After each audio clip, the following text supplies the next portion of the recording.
Okay, let's get this whole election thing over with. Let me just be the president. You and I are the only normal people in this room.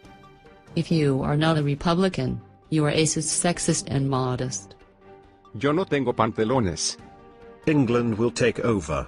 And then after I am the President of America, I will take over England and be the king and take over the rest of the earth.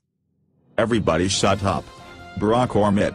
The British guy and Bob who looks like Ron Paul are not eligible. So be quiet.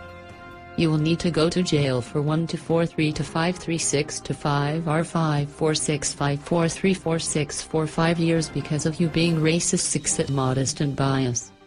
A new word in your 4-word vocabulary. I am impressed. How about all 5 of us take over the world? Sounds good to me. I will sharpen my cigar and stab the most experienced people that would be able to stop us from taking over. There will be no 41st president.